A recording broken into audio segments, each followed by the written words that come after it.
Hey everyone, welcome to the Cup of Nurses show here with your hosts, Peter and Matt, two nurses on a mission to change this world, one conversation at a time.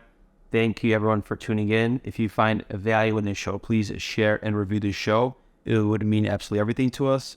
cupofnurses.com for the latest updates and the virtual releases. For a lifestyle podcast, you can check out wearefrontlinewarriors.com. In this episode, we would like to introduce you to Ben Baker.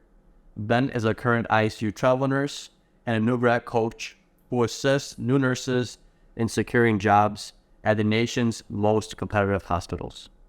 Thank you, Ben, for being here. Thank you so much for your time. Can you give us a little bit about background about yourself and how you became the nurse you are today? Yeah, good question. Thanks for having me today. I appreciate your guys' time as well and a chance to jump on your podcast and reach your audience with some of the things that I'm passionate about. So there's like a few different influences that really made me want to become a nurse. I took anatomy physiology in high school and really loved the human body. As part of a senior project, we had to shadow a occupation of our choice, and I was able to get in with a anesthesiologist. I saw a full open heart, right from them like sawing the chest open to, performing it was a AVR, aortic valve replacement. Saw that all the way to them, like wiring the chest back shut. And as a high schooler, that's such a cool experience. It's a really hard experience to get. And it was right in the middle of me being in anatomy and phys. So I'm like seeing kind of the curtain pulled back in terms of the chest being opened and getting to see the heart pump and watching them stop the heart with potassium infusion so that it's not beating, so they can do their thing on the heart. And just such a really cool experience that fired up my desire for nursing even more. And then the last piece, and arguably the biggest one, was a camp that I do every year for kids diagnosed with muscular dystrophy. So just briefly on that, because I do have to do a shameless plug for MDA because they're near and dear to my heart. Really cool nonprofit organization. So they host a camp for kids with MD, and MD is a disease, for those that don't know, that slowly robs the kids of their physical abilities. It affects adults as well, yet this camp is centered around mostly kids that have the more aggressive types. Some of these disease strains will strike them later in life, and oftentimes individuals will not even know they have the underlying illness. Yet for these kids, they have some of the more aggressive types that get you earlier in life. So they go from running and living what many would categorize as a normal child's life to maybe falling a little bit at the playground when they're going up stairs or doing, more physical exertion. And then that progresses to them by maybe 5, 6, or 7 needing some assistance, whether that's leg braces or maybe a walker or like arm braces to walk, to by the age of like 12, 13, or 14, oftentimes they're completely constrained to a power chair, and they're depending on others to take care of them day to day. And one of the really hard parts to see about the illness is that it doesn't tax them at all mentally. So they're totally mentally alert, completely aware of what's going on, having their independence stripped from them day by day. And one of the things at camp that is so impactful, it's this week-long camp for kids that's like, it's designed for, everything's adaptable. And so all the activities are designed for individuals that would be in a power chair. And these kids come and they go from like kind of being overlooked in society to an extent and being dependent on their mom or dad, maybe a sister or brother, for being taken care of, to having like this extreme amount of independence, getting to do whatever they want, being the focus of the week. Everything is about them. And just to see like how happy they are that week. They are kids that would oftentimes trade like all of your worst days for all of their best days, just to be able to go get the mail at the end of the driveway, or just to be able to cook themselves a meal. And the things that we take advantage of or take for granted rather every day are like things that they would give anything to be able to do. And so it completely revolutionized my view on gratitude, my view on individuals diagnosed with that illness, and completely put just like this fierce desire in me to do for others what they're unable to do for themselves. And so that's one of the things that fuels me every day when I'm at work, caring for others, is the relationships that I've made at camp and the impact that those kids have had on my life. That's amazing. And that's awesome that you found that purpose of wanting to help them, and that motivates you, because ultimately that's what you need, is the purpose, the passion to ignite yourself to continue doing for others and giving value to other people, especially with the disease process these kids have is very debilitating, which is unfortunately, it's very progressive and to the point where they're still conscious, yet their muscles aren't moving. So yeah, it's just taxing the physical, and it almost feels like at one point where you're just like in a tomb, but you're buried alive and you can't do anything to yourself, which is so sad and unfortunate. And I wanted to talk to you about the experience that you had as a nurse. You were talking about, physiology, anatomy, getting excited for nursing, becoming a nurse. How was your process being a new grad? What is something that you struggled with, and what is something that you realized in your current experience that new grads are struggling with?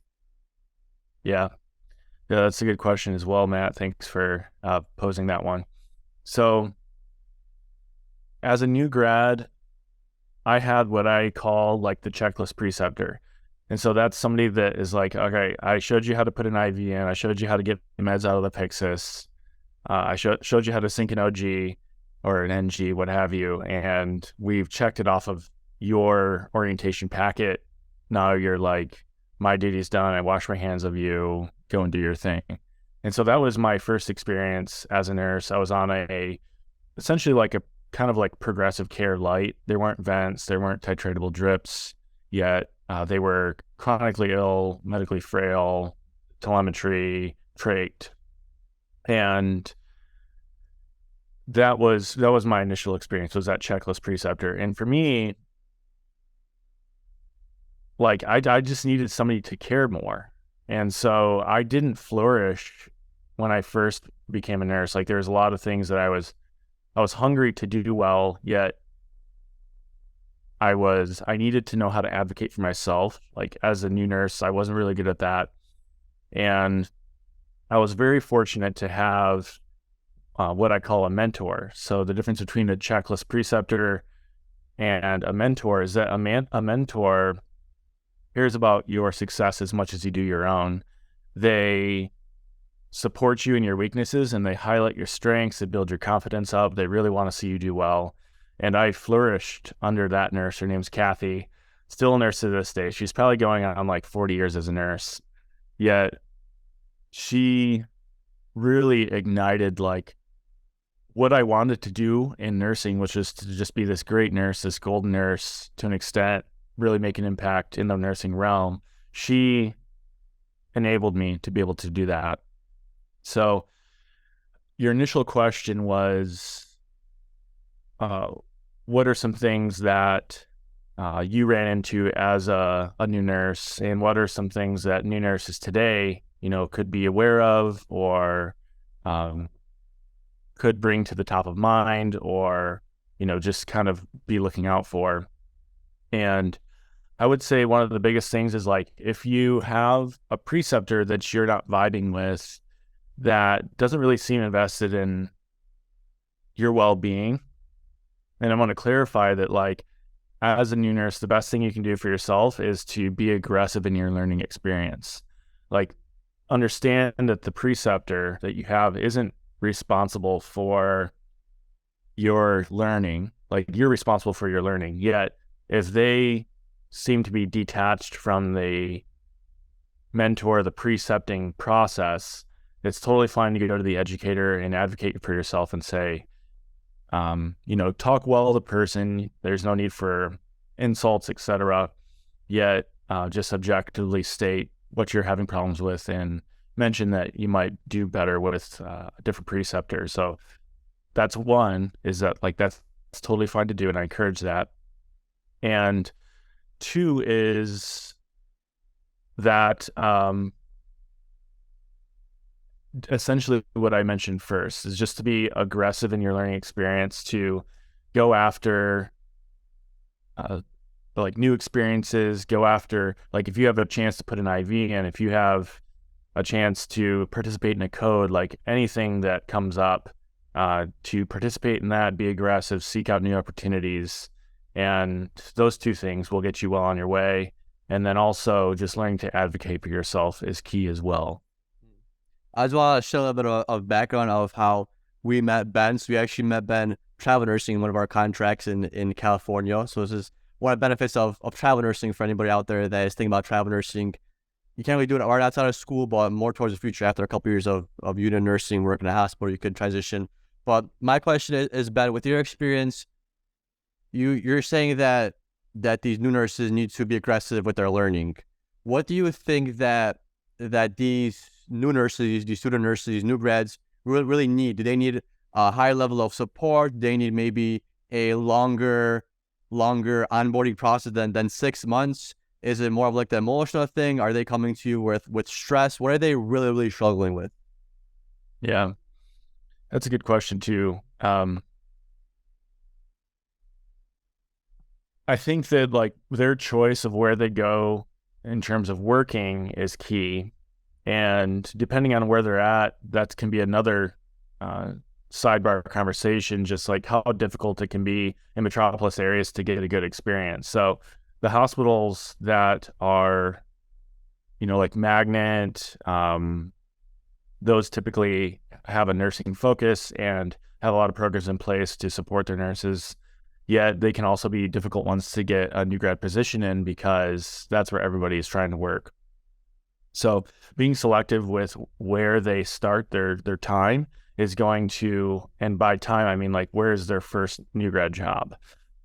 Those great magnet hospitals and some of those high level facilities. So for instance, in San Diego, it'd be like UC San Diego, it would be Sharp, Scripps, Stanford up in the Bay Area, Cedars-Sinai, like these are all top 20 hospitals.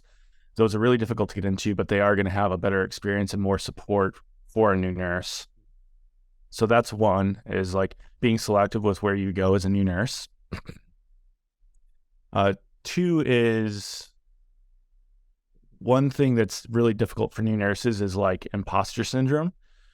And that can affect them for years. And so essentially what that is like they've put in the work, they've done their associates, they've done their bachelor's, they have the required amount of clinical hours, yet they don't feel like they are prepared, or they don't feel like they really deserve to be in the spot that they're in. And it's something that happens in a lot of different fields, yet it's very common in nursing, especially with new nurses, imposter syndrome. So that's something for them to be aware of, is just like dealing with imposter syndrome and seeking out resources for that. Individuals, for the sake of time, we can or cannot go into what all that entails. But that's number two, is just being aware of imposter syndrome. That's something that's very common for new nurses. And then I would say number three, in terms of what new nurses deal with, is the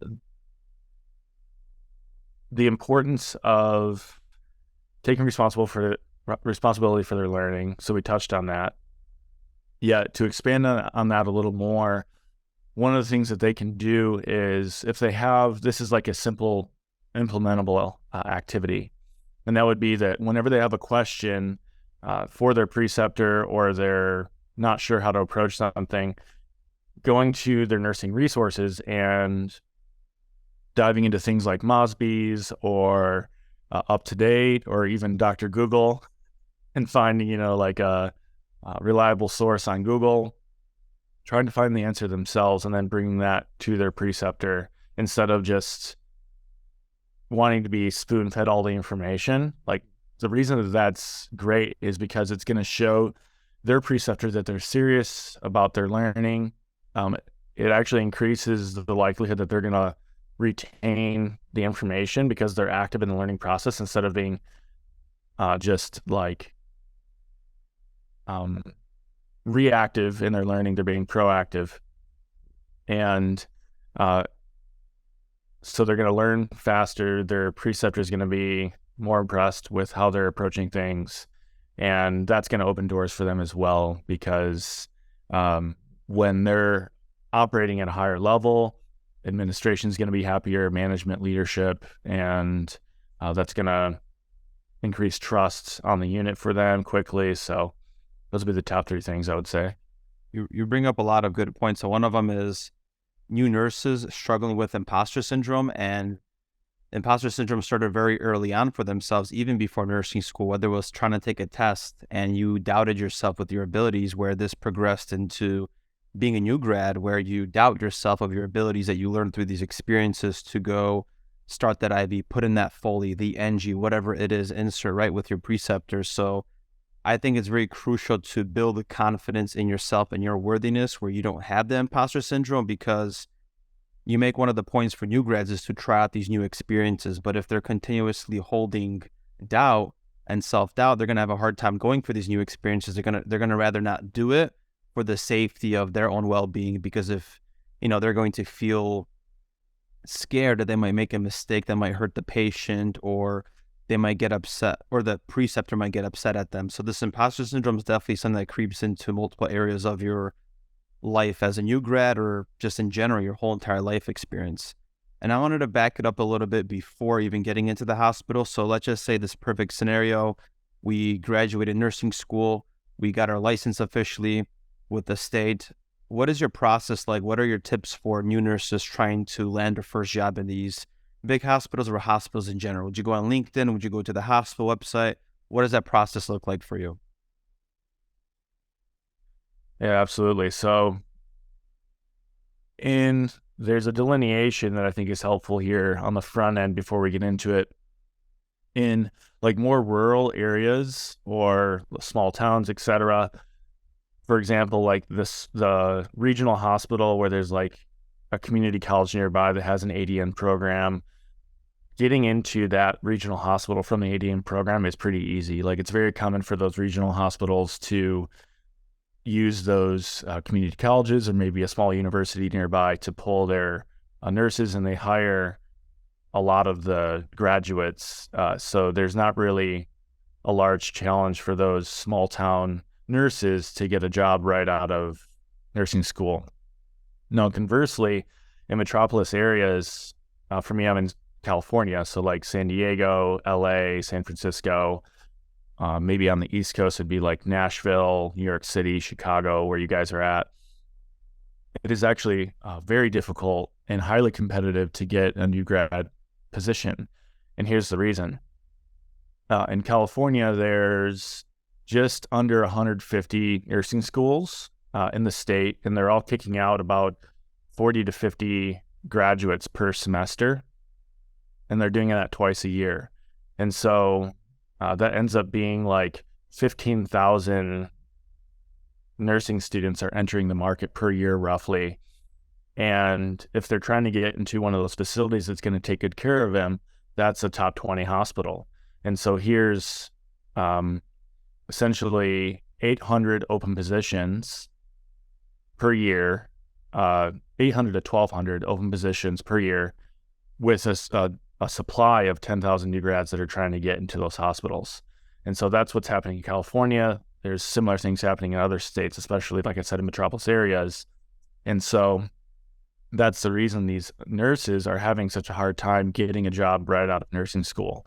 And nobody's really talking about it. Like, it doesn't behoove a nursing school to be like, hey, come to our program. You're going to have a really tough time getting a job. Like, do you want to pay us 60 to 80 grand for your degree? Like, that conversation isn't a beneficial one for schools to have. And they're the ones that are doing the recruiting to get nurses into the program. So it's something that it's like a big pain that these nursing students are experiencing when they graduate. It's like they purchase this $80,000 sports car that they're like ready to drive, and then they have to wait a year and work in a place they don't want to to get the nursing experience to then be competitive to get a hospital job. So, Matt, your question was like, what can new grads do, and what does the process look like for them going from nursing grad to having that hospital position? Right, because So, I just wanted to okay. what you said there is it seems like there's so much competition where you could do quality over quantity, but sometimes a new guy would be like, hey, it's quantity over quality may apply to multiple hospitals, multiple organizations, and see what's going to stick. Where can I get this acceptance or land an interview?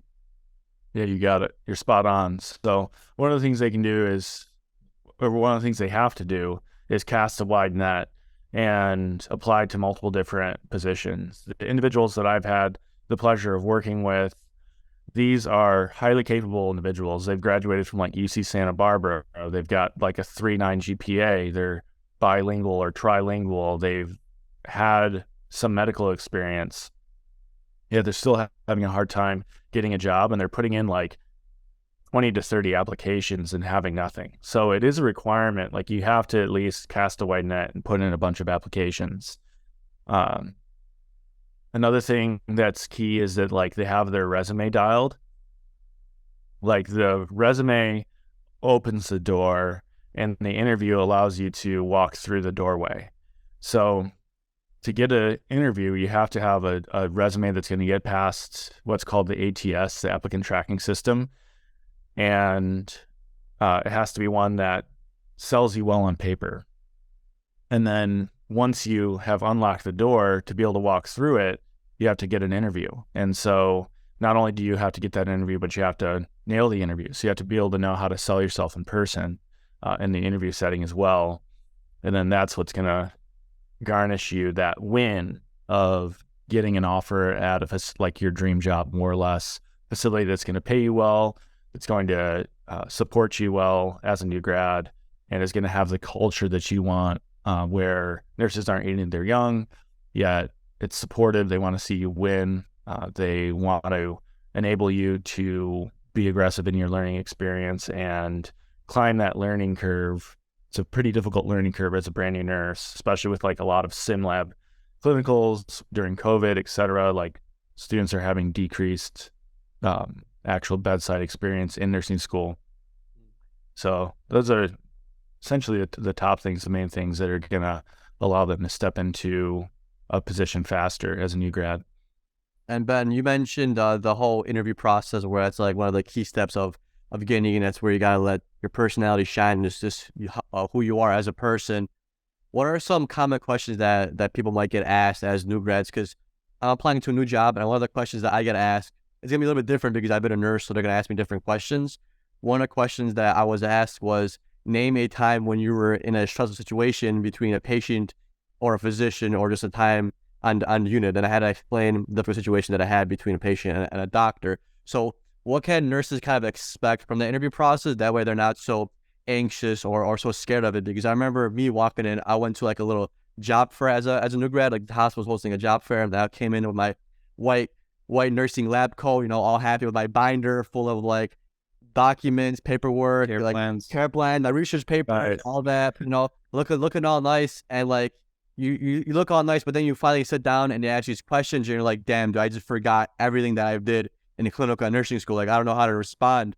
And it was nothing really out there that really prepped me, because I graduated in 2016, so that was a few years ago. There's nothing really out there that helped prepare you for these interviews. That's like the scariest thing ever, because as a new grad, you don't have any necessarily job history. You're not basically selling them yourself on the fact that, hey, you had all this experience. You're selling them on, hey, I'm a new nurse, I've been through school, and I have the ability to become this great nurse that you are looking for.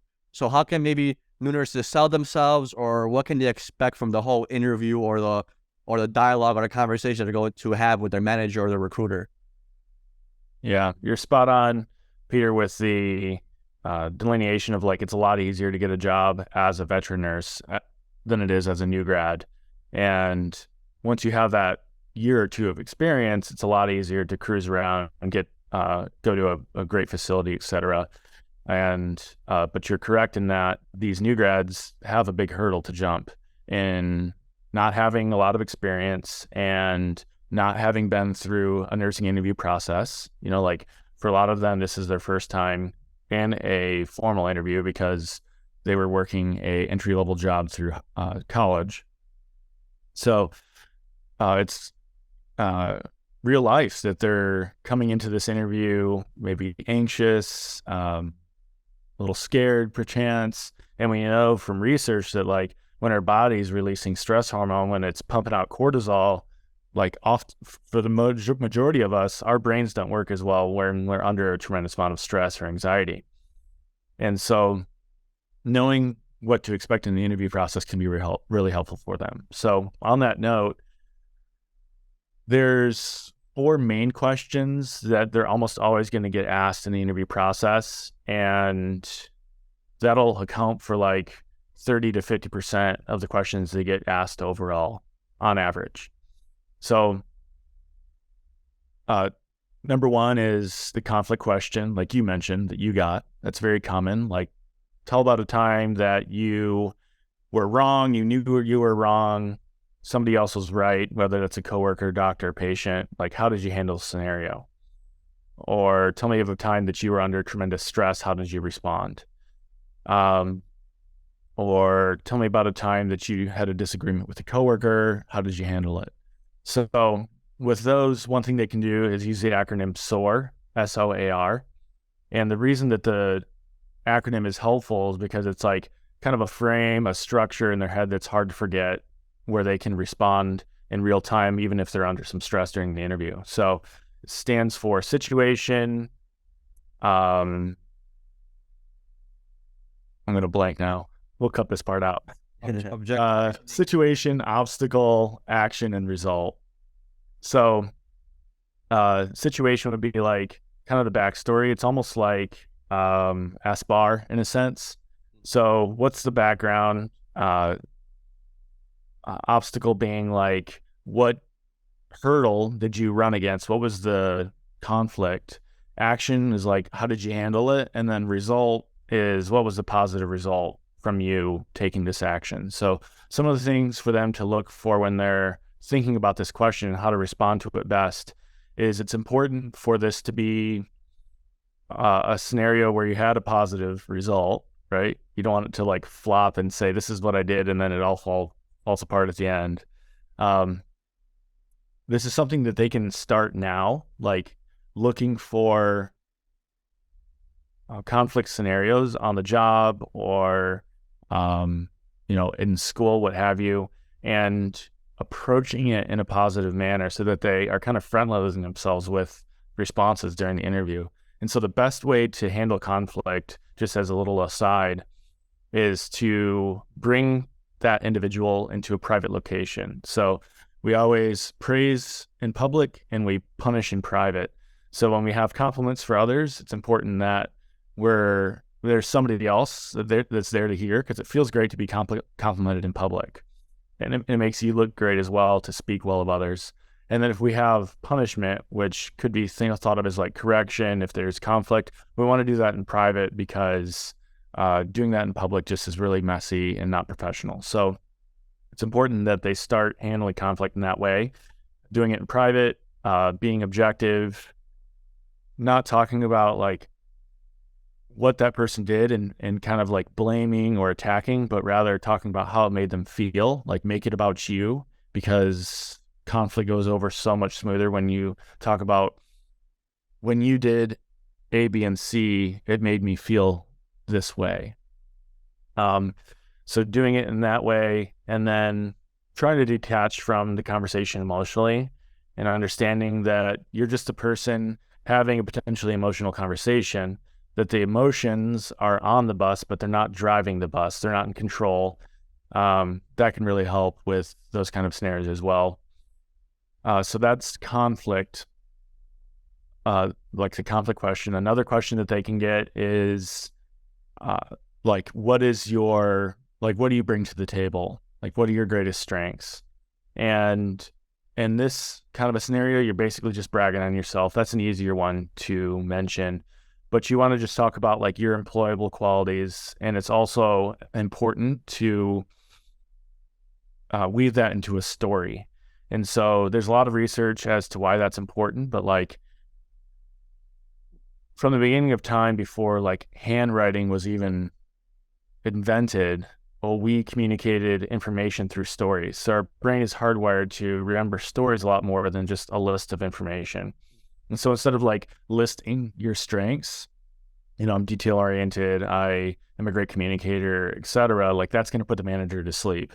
What's better is to weave it into a story, like something that happened on the job, an impactful part of a volunteer experience. Like for me, I would weave all my best traits into telling them about MBA camp and kind of describing the camp, like make it a colorful story, brief and to the point, but that's going to make them a lot more memorable as a candidate.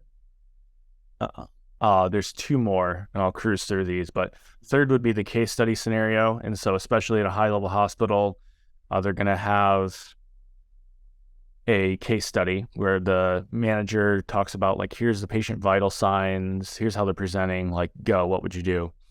And for those, I suggest using what I created called the METAL method. So that's MTIL, stands for medications, tests, interventions, and labs. And so if you cover those 4 areas for the case study scenario, you're going to get all your bases, first, second, third base, home run at the end there with hitting all 4 of those categories. And then last would be the weakness question. So like, what's one of your greatest weaknesses? And so for the weakness question, the best way to approach that is just to understand that like every rose has its thorn. So your greatest strength is often also your greatest weakness. So if you're somebody that says yes a lot, if you're like a yes person, like that's a great quality, to be highly committed and say yes to picking up shifts and saying yes to helping people out. Yet like the downside of that is you can tend to overcommit yourself. And so I would focus on that. If you're like a yes person, that's just an example of how like what can be a great strength is also a weakness. So take one of your greatest strengths and think about like when you have too much of that strength, what's the downsides of that, and have that be your answer for the weakness question. Ben, maybe you could shed some light on some way you could help nurses that are really struggling with certain things. So one of the main things I struggled with was that when things didn't go my way during a shift, like if a patient wasn't doing too good or the family was struggling with something, like it's almost like I took that upon myself as almost like a failure. Like, hey, this patient didn't make it, so it's like I had a role in that. So you put yourself down. It's almost like how do you bring yourself up from that? Because a lot of new grads, I'm sure, are feeling the same thing where they come into healthcare, become a nurse, they want to help people, and sometimes you just get beat down where people just for some reason just aren't doing good, or for whatever reason they're just not because of your care. It's just people are just very sick and very unhealthy, especially work in the ICU, especially for new grads that are going to the ICU, the ER, maybe a step down unit or a neuro unit, where a lot of times patients just don't progress, they don't get better, they digress versus progress, and you're going to see a lot of death, a lot of sadness, a lot of just people crying, and you take on that almost like that emotional responsibility as like, damn, this is almost because of me. Like, what the hell am I doing wrong that these patients are just not doing well? Because it's hard for you to say that, hey, people just died, because you feel like you do have an influence on that. So how do you kind of bounce back from that? How do you not put yourself down after those hard shifts? Because, for example, one time I had a patient that literally just got up from the chair to the bed and had a stroke on me. And I was like, damn, man, I should have like checked his blood pressure before I got him up or something like that. And I was like pointing out how much things that I did wrong, and not realize that, hey, this person just stood up and he had a stroke. There's nothing that could have been done. It just like that just happened just because they had an LVAD, and it just, they were there, they weren't doing well. They were there for a reason. And this just happens to this could happen to anybody, but it's hard for you to realize that. So how can you advise for a nurse that's struggling with this kind of stuff to bounce back and not put themselves down at home from every shift? Because working plays a big role in your life. 36 hours goes to the hospital, and it's literally 36 hours of you beating yourself up in the hospital, and then you're bringing it at home. So how can you kind of push yourself away from that and kind of realize that, hey, you're doing the best that you can and you are providing good care. Some stuff are just not in your hands. You got it. And you bring up a really important point, and something that is arguably one of the hardest parts about nursing, and that's the emotional toll that it can take. I think that individuals that are empathetic, like empaths, do struggle with that more. And I think there's kind of a continuum of like people that compartmentalize better and don't struggle with that as much. And then there's individuals, and even a lot, maybe even the majority of nurses, that are very empathetic individuals that do feel that emotional toll, because we're working in environments, like you mentioned, that people are experiencing the worst time of their life. And we're always in that environment. Like going to the hospital, unless you're having a baby, is never a highlight for people. And so how do we handle that as nurses? And how do we properly process, cope with those high intensity emotional times? And then also, to what you said, when we're seeing a patient's health regress, we're seeing them crump, as we like to call it, and we're blaming ourselves or thinking of reasons why maybe that was, like, what did we contribute to that? How do you deal with that? So an important part is just to have like an outlet for those emotions. So and you guys are even, I welcome you guys to contribute. I know that you guys do a lot in the health field. So, if you guys want to mention some of the things that you do to cope in that regard and blow off some steam, et cetera. But working out, breath work can be really helpful. Having somebody to talk to. So, creating a connection on the unit of a more senior nurse, somebody that you trust, and then being able to have those conversations when it's appropriate to be able to release what you said without fear of judgment or without fear of thinking that you're going to get in trouble, kind of a thing. That's super helpful to get insight from somebody that's done it for a longer amount of time, has processed through how to handle those situations. That's really helpful. And then the last thing I'll say, and then I want to hear maybe how you guys handle stress and some of the things you guys have done. Peter, you experiencing that yourself, like what were some ways that you got through it? Before we do that, like the last thing I'll say is when you have a scenario like that where you feel like you made a mistake or you feel like you let the patient down, etc., there's two elements to that scenario. One is the lesson that it teaches you. There's a lesson. You're never going to make that mistake or error again. Or, even if it wasn't an error and just something that happened, you're going to have increased awareness around patients with similar presentations, or maybe you do something proactively to increase the chances of that patient having a positive outcome. So there's the lesson, and that's the goal. Like, that's what you want to hold on to. Every other thing surrounding that, the guilt, the shame, beating yourself up, being hard on yourself, getting down, doubt, like you mentioned, Matt, like none of that serves you. It only serves to increase your cortisol levels, make you stressed out, decrease your satisfaction on the job, make you want to quit. And so what's important is to take the gold that's there, and then all the dirt that surrounds the gold, that needs to get tossed.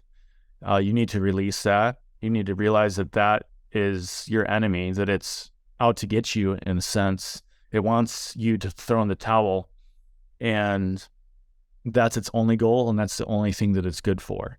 So taking the gold, taking the lesson, adjusting your practice from then forward, and then throwing out the shame, the guilt, getting down on yourself, realizing that that is destructive, it's corrosive, it's going to tear you apart, and releasing it through whatever avenue you desire, whether that's working out, breath work, etc., mentally, maybe some meditation, talking to somebody. Finding a way to release the rest of that dirt is super key to not taking that stuff home with you, not letting it get to you.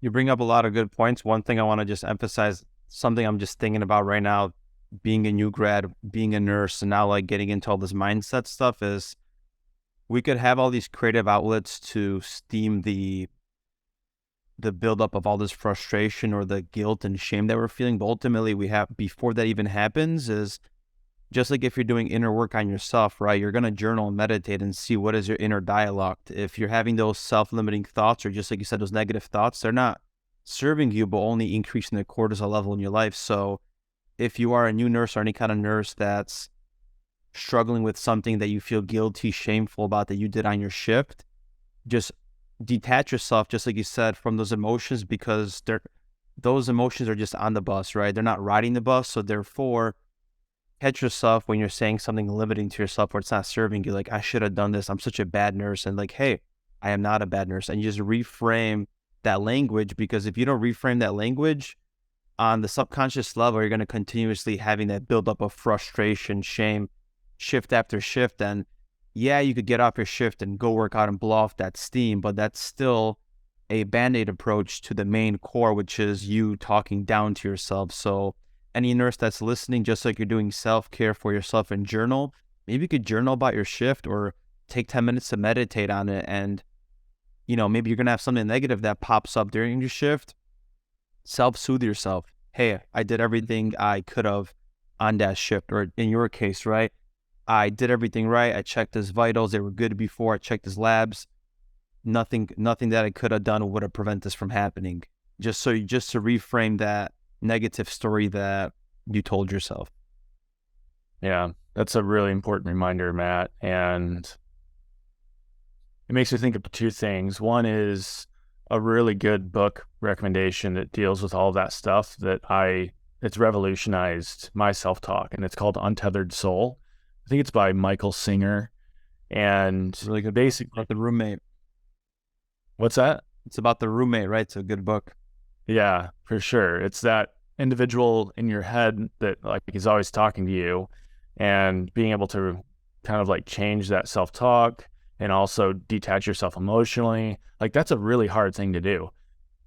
Like, percentage-wise, I would say 99% of people don't do that well. And we get caught up in emotions. We kind of go down that rabbit hole of like responding emotionally and just getting kind of drowning in emotional responses, whether that's getting angry or sad or frustrated or anxious. And so it's a really good book on how to detach from that and manage that. It's such a good book. I love chapters 6 and 7. Like, those are I like re-listen to those all the time. And then the other thing I was thinking about is another book that I read. I can't remember the title right now, but essentially what it talks about is like how in our minds, like our mind is capable of having thousands of thoughts even per second, just because the brain is so efficient, but sometimes it can be our downfall. And so you had talked about the importance of writing things down, Matt.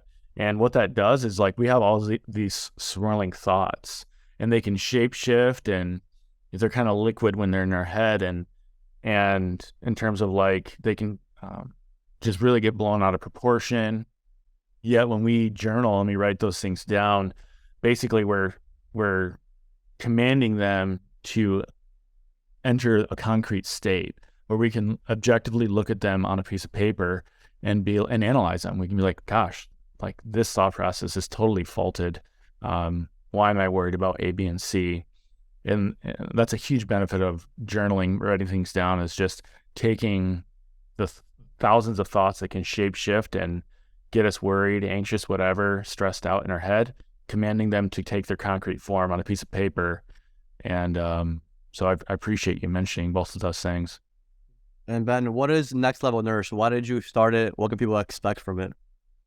Yeah, you got it. So a couple years ago, 2.5 years ago now, I started a program called Next Level Nurses. And initially it was going to be like a mentorship program, just because my experiences as a new nurse, needing that mentor over a preceptor, how much I thrived when I had somebody that cared about me as much as I did my own success. It was initially going to be just like a mentorship program. And then as I was getting that out to the public, one of the things that I found is that like before they need a mentor, they need a job. And I figured out how hard it was for nurses, new grad nurses, especially in metropolis areas, like we said, to get a job as a new grad. So it's now morphed into initially supporting new grads and getting a job. And so it guarantees them a job in 90 days or less at a premium facility, just because the system that I created is having so much success. I put that guarantee on it, and the majority of the individuals that are going through the program are actually doing it in about half the time. They're doing it in about the 45-day mark. And not only are they going from like having to put in 20 to 30 applications to maybe get a call back and maybe even hear nothing, just crickets, to getting multiple offers, like a bunch of interviews, multiple offers, getting to pick more or less where they want to work. So it's been really fulfilling in regards to just seeing them experience success through a program that I created out of a passion to see new nurses succeed. And so, there's a Facebook group that they can jump on. Just search Next Level Nurses on Facebook. There's a free group there that we add some value in. If they're interested more so in the coaching side of things and like the job help, nextlevelnurses.com is kind of details what is in the program. And then also just reaching out to me directly. It's Ben, B-E-N, at Ben at nextlevelrns.com is another way to get a hold of me directly. And so essentially just Next Level Nurses is a group that is highly invested in seeing new nurses win, to come alongside them, hand in hand, guide them through the job process, and then continue to offer some support as they climb the learning curve as a new nurse. Amazing.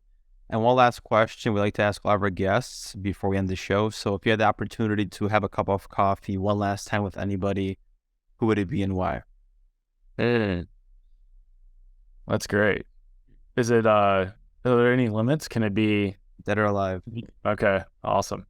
So for me, it would be Jesus Christ, a man of strong faith. And I don't know if he's a coffee guy, but I think it'd be awesome. A wine guy. Yeah, he's more of a wine guy. I mean, we'd have to do maybe start it off with a glass of water, and we'd finish it off with a couple glasses of wine. And the reason being is, I believe that he's the author and designer of the world, and it'd be awesome to throw like Elon Musk into the mix. Some of those individuals that have done great things, Steve Jobs, just like geniuses of our time and high achievers. Yet the reason I would pick JC over all those individuals is just because he is just like all knowing, all understanding. I would love to pick his brain on like design. I love nature.